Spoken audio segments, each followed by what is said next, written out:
Oke, Assalamualaikum warahmatullahi wabarakatuh. Perkenalkan, nama saya Muhammad Dinova Nur Tauhid dengan NIM 24500811139.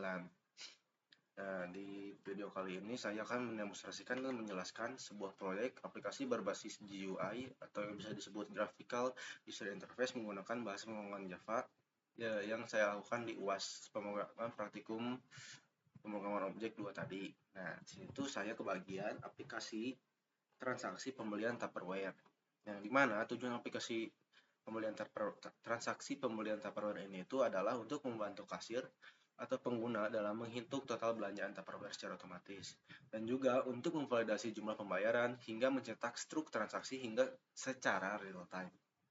Nah, kita bisa lihat di sini. Di sini saya menggunakan library bawaan Java yaitu Sina Java AWT dan juga Java Swing, yang dimana fungsinya itu untuk menyusun komponen visualnya atau GUI-nya.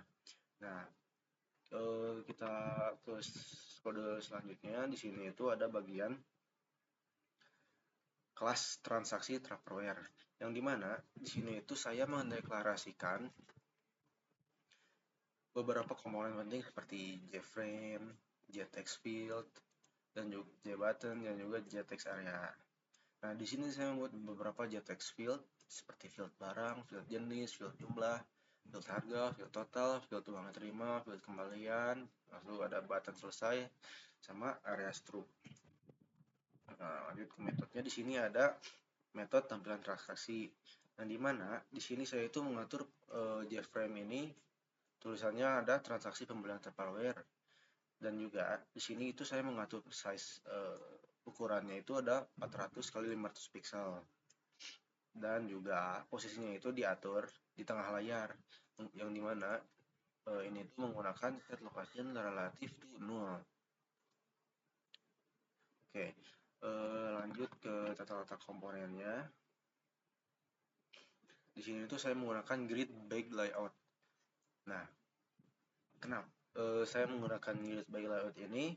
Karena layout ini tuh sangat fleksibel dan memungkinkan itu buat kita tuh mengatur komponen dalam bentuk tabel koordinat grid X dan juga grid Y menggunakan grid by constraint ini. Nah, di sini juga saya membuat beberapa helper method yang bernama add label and field. Nah, fungsi ini tuh bertugas buat menghemat baris kode gitu. Jadi gak usah berulang kali nulis fungsi add untuk label sama text field nanti.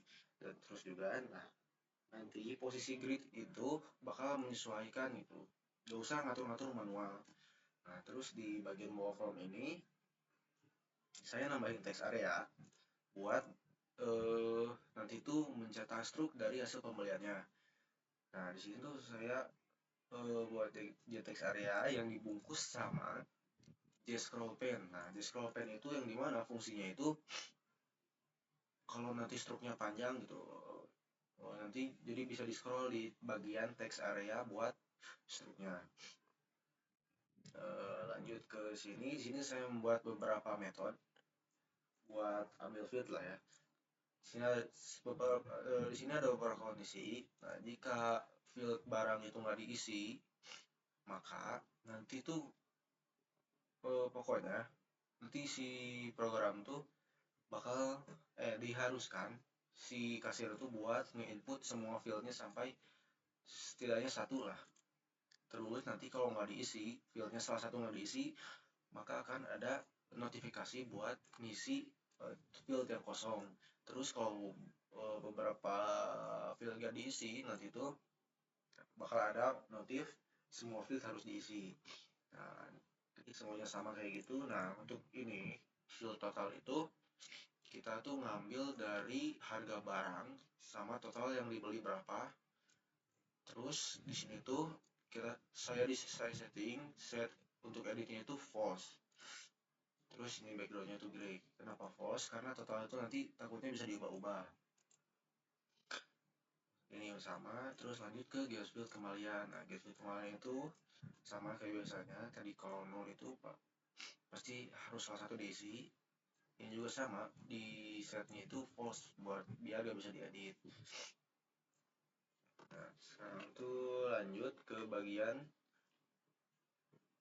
logikanya gimana. Logikanya itu saya namakan register listeners. Nah, register listener itu di sini saya menggunakan dokumen listener.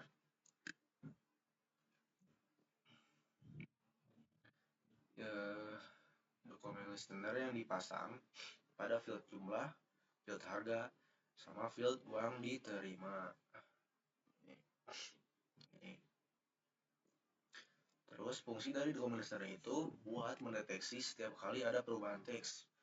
Pas misalkan kalau saya ngetik 50.000, nah nanti itu di bagian total sama kembalian tuh bakal otomatis mengikuti perubahan sesuai perhitungan dari sistemnya. Yang gimana aplikasinya itu bekerja secara real time. Jadi nanti user atau kasir tuh nggak perlu menekan tombol hitung buat lihat total harganya. Jadi nanti bakal otomatis gitu. Terus kita, di sini juga ada metode hitung.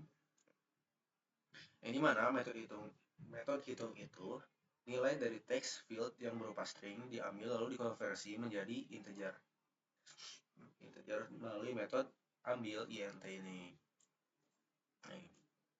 Terus metode ambil int itu dilengkapi dengan blok try catch yang ini buat mengantisipasi number format exception seperti yang saya bilang tadi di atas. Kalau number formatnya itu nggak benar, nah maka nanti akan try catch ini bakal berfungsi. Jadi bakal muncul notif kalau field gak diisi, maka akan muncul notif field harus diisi. Dan juga gak akan bisa masukin nilai 0.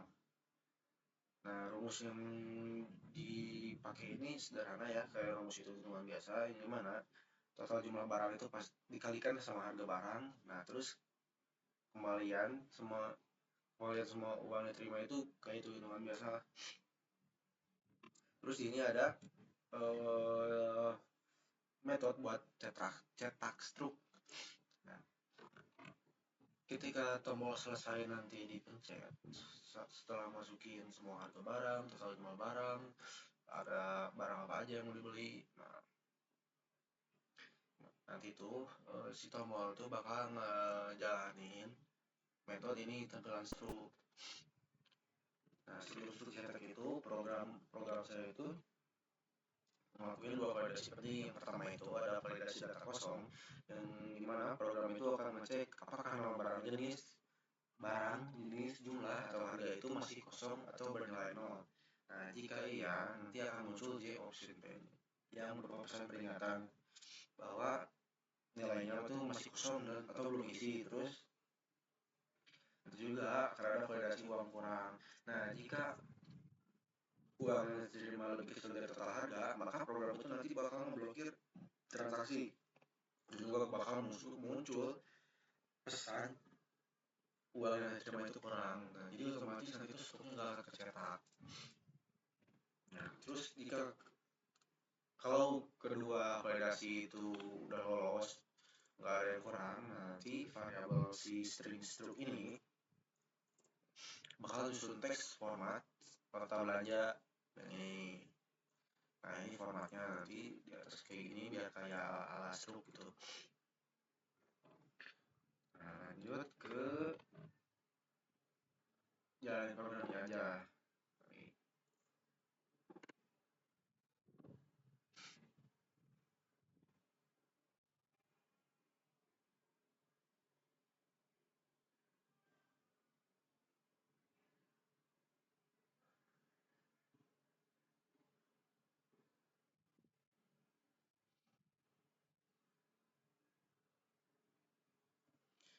Tambahin dulu capture-nya.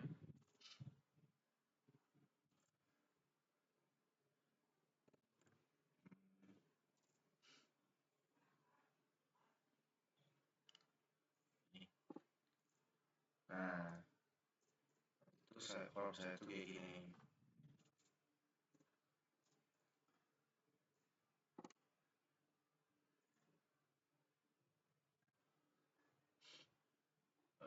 Sekarang kita udahan programnya. Terus nanti itu kalau muncul GUI kayak gini. Pertama itu ada barang yang dibeli, jenis barang, jumlah barang, harga barang, terus total tadi yang bisa diedit, sama kembalian tadi yang bisa diedit. Terus di sini nanti bakal muncul struktur transaksi sesuai dengan form yang udah diisi di sini.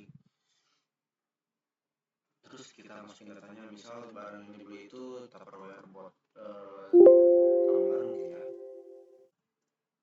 Terus barangnya itu botol minum liter.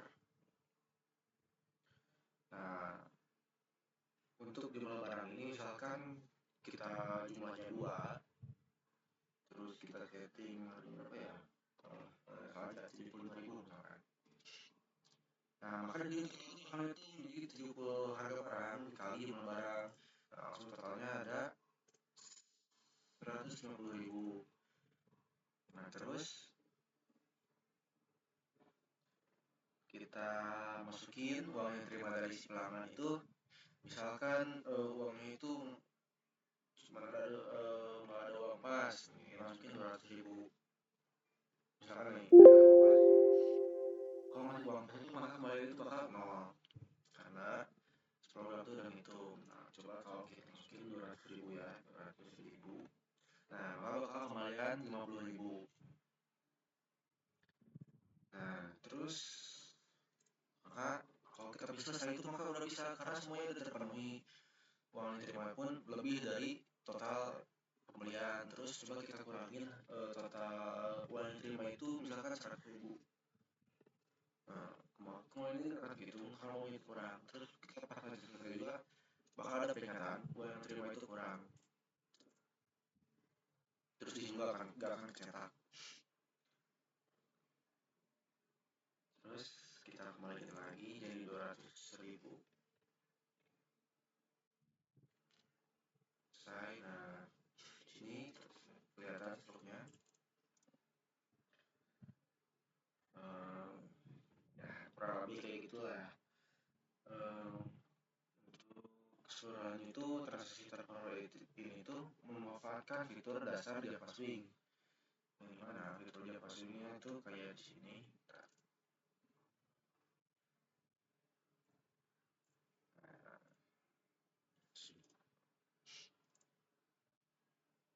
Terus di sini juga saya pakai dokumen listener. Yang dimana fungsinya itu buat memberiin ngasih pengalaman buat pengguna itu. Jadi UI itu responsif gitu, nggak bertele-tele. Terus dokumen listener itu bisa juga berfungsi buat si identifikasinya tuh bakal berjalan secara real time kayak gini. Kalau kita nanti harga 10.000, mungkin 100.000, nah akan berubah ininya. Mungkin cukup sekian penjelasan program masih luas tak objek tadi. Mohon maaf jika ada salah kata dan kurangnya pengetahuan. Wassalamualaikum warahmatullahi wabarakatuh.